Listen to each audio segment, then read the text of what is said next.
fan yële dañ leen présenté suñu document vision 2050 def naa yéen ñëpp suivre ngeen muy lu am ambition loo xam ne buñ ko defee ci Sénégal doo déggati xale bu naan damay jël gaal doo déggati baykat buy bàyyi mbayam naan maa ngi dem exode rural dem Dakar doo dégg nappkat buy jël gaalam ne damay tukki parce que amatuma jël doo dégg loolu mooy contrat bi ñu proposé peuple sénégalais réew mi dañ koy tabax ndax 1960 ba léegi néew ma defuñu fi dara lu baax de waaye li ci yées moo ëpp li baax moo tax ñu boole ñu ci 25 réew yu gën a ndóol ci Sénégal ci àdduna bi loolu rek doy na mandarga est-ce que liggéey nañu wala liggéeyuñu ñu nag Maroc ñoo tolloo woon ñu nag Tunisie ñoo tolloo woon ñu nag Corée du Sud ñoo tolloo woon tey ñooñu ñëw di ñu noggatu di ñu may xaalis wala di andi seen i entreprise ñuy ñëw di liggéey suñu réew loolu rek doy na ci firnde ni liggéeyuñu kon dañoo war a jël un nouveau départ moo tax bu leen kenn essayé nasaxal seen xel ñëw naan leen juróom-benni weer réew mi liggéeyuñu ko léegi lii lu ñu yàq pendant 64 ans kenn du ko liggéey ci juróom-benni weer mu jeex waaye li am solo mooy président Bassirou Diomaye toogee léegi yéen yéen a gis jëf yi muy def gis ngeen acte yu mu posé parce que nag fondation immeuble bii bu fondation bi dëgër woon defe naa ñee toog ci kaw duñ fa toog lu yàgg kon faw nga defar fondation bu dëgër fondation bi dafa nasaxoon ba noppi moo tax dañuy teg ay briques rek waaye suñu tegee briques 5 ans mu suuxaat ñu reprendre foofu lañ ci toll. moo tax première phase bi am ci suñu programme mooy phase redressement la ñuy commencé bu ñu paree doog a impulsé doog a accéléré ci troisième phase bi dañoo bëgg yéen ngeen gunge ñu ci phase redressement boobu est-ce que pare ngeen ci. waaye nag suñu nee Sénégal 2050 tekkiwul dañ leen ne yéen fuñ toog leen fii di muñ di xaar 2050 déedéet booy tabax immeuble. da ngay commencer ci fondation soo chaîné fondation bi bàyyi mu wow 15 jours nga doog a ñëw commencer teg ay briques mu jóg boo defee premier niveau bi chaîné bàyyi ba mu wow nga doog a def terrasse bi doog a mën a yëkkatiwaat kon période bu nekk dina am lu ñu leen livré at bu ne dinañ am lu ñu leen livré semaine bu ne dina am lu ñu leen livré bés bu ne dañu am lu ñu leen livré noonu la ñuy tabaxee tabax bu dëgër ci livraison ci livrable yooyu ñuy def. yéen xam ngeen ni président Bassirou Diomaye problème mu ndox dafa mës a doon yitteem bi muy nekk candidat en 2022 ci mairie Ndiaganiao daanaka campagne am yépp man daf ma doon woo boobu maa ngi diggante Ziguinchor ak Ndakaaru di campagne mais chaque fois daf ma doon wax ni problème mu ndox mi il faut ñu régler ko ndax soo duggee ci àll bi li nga fi fekk daw na yaram moo tax bi ñu toogee premier conseil des ministres la joxe ndigal ministre Cheikh Tidiane Dièye ne ko dama bëgg ñu xoolaat condition yi ñuy joxe contrat concessionnaire yi nga xam ne ñoo yor ndox mi ci àll bi ci lañu taxawal commission baa ngi liggéey rapport bi léegi mu disponible ba nga xam ne ndox mi nga xam ne ñu ngi koy gérer ci àll bi te ñëpp di ko joytu ndax d'abord mètre cube bi ñuy jaay ci àll bi moo gën a cher li ñu koy jaayee Dakar muy premier problème te waa àll bi ñoo gën a néew doole kon kay contraire la waroon doon. gis ngeen keroog bi ma defee conseil interministériel ci problème mu ndox mi dama leen jox ndigal ne leen li ñuy jaayee mètre cube bi Ndakaaru moom laa bëgg ñu jaayee ko fépp ci Sénégal mais munoo jaayee Ndakaaru moins cher Thiès moins cher Ziguinchor moins cher waaye soo duggee ci baykat yi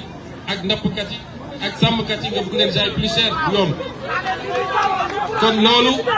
wane na yitte bi ñu am ci régler problème ndox mi. waaye ci projet Sénégal 2025 vision Sénégal 2050 dañ fa taxawal ay programme yoo xam ne ndox bi ñuy jooytu fii yépp nag li ñuy jooytu fii yépp ci ndox dina régler parce que ndox mi am ci zone bi yépp ba Kaolack ñépp xam nañ problème ndox mi problème mu salinité la mooy xorom bi waaye problème mu fluor bi la tamit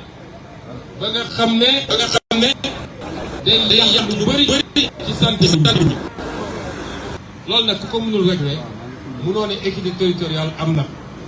ndox courant ak nit ñi faju ak am école yu baax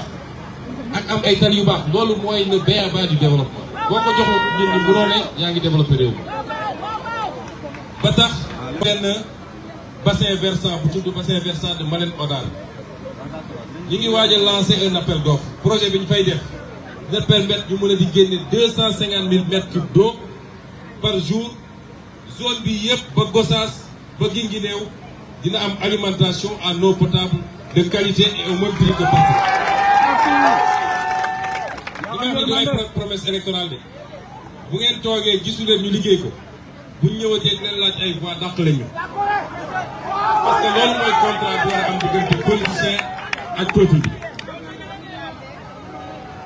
problème ndox moom nañ ko régler te suñ ko defee en même temps day alimenter des centaines de forages yu bokkul ak li ñuy alimenter ci circuit normal bi. kon deuxième bi nga xam yéen a ngi dégg barrage Samba Ngalu bu ñu xam nga barrage bi dañ ko fi fekk waaye bi ñu ñëwee fekk nañu mu bloqué entreprise française bi ñu joxoon barrage bi muy Vinci takk nay bagage am dem yoonam nee na fayuñu ko biñ ñëwee la ñu reprendre affaire bi gis ngeen keroog ministre Cheikh Tidiane Dièye ànd ak ministre guinéen bi yor loolu tam ñu dem fa. barrage hydroélectrique la dafa war a joxe courant waaye dafa war a régler problème mu ndox bu bëree bëri pour mbay 40 000 hectares d'irrigation pour nit ñi mën a bay. barrage boobu tam ci lu ñu bokk bëgg a livrer la ñun ci mandat 2024-2025 bi ba nga xam ne ci wàllu irrigation ak li nit ñi di béyee dañ améliorer considérablement. kon dama leen ne woon du ñu mën a jukki lépp ci programme bi dégg naa léegi kuy wax mbirum port loolu bu ñu demee Kaolack foofu la ñu bëgg a wax volet boobu. léegi bi ñu nekkee Fatick wax naa loo xam ne ci ay filière la ci filière xorom bi ak ci filière transformation lañ fiy bay ci dugub ak gerte ak yeneen yu mel noonu. fii wax naa leen lu jëm ci wàllu ndox mi bu ma demee Kaolack am na leen luñ fay jukki ci programme bi noonu lañ koy doxalee ba bu ñuy paree fii nga xam ne mooy le pôle centre. kon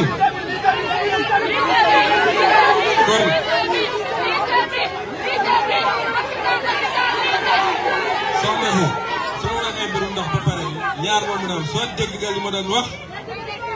déedéet loolu dañ ko wax feneen su ngeen liiree le programme di ngeen gis dañu wax ci infrastructure yi muy lycée muy tali muy ay hôpitaux de niveau 3 ou de niveau 4 du lépp laa mën a détailler fépp bu ma taxaw mënuma dëkk bu ma taxaw daal di delloo si waat loolu yëpp kon campagne bi fii lay yem damay jokki lu ma fi andi wax leen ni lii bokk na ci préoccupation yu gën a tar ci zone bi ma ñëw wax ko loolu waaye dama leen di ñaan lenn il faut ngeen jàng rek di xool programme yi nit bu lay jiite andi programme liggéey ci ay weeri weer kenn ku ne na jël di lire programme yi ba pare di natt action gouvernementale par rapport ak programme yi suñu ñëwee fii ñuy wax lycée lenn lay firndeel mooy ñi fi newoon liggéey yu d'accord ngeen lool kon ñun dinañ liggéey ba ngeen gisal seen bopp waaye mi ngi commencé ci lu am solo mi ngi commencé ci ki nga xam ne moom ngeen jox bopp ba noppi ngeen di rocc ci gannaaw bu ngeen buggee président Bassirou dérouler programme bu am solo boobu faw ngeen jox ko majorité à l'Assemblée nationale kon fu ñun bu ngeen ko joxul majorité Assemblée nationale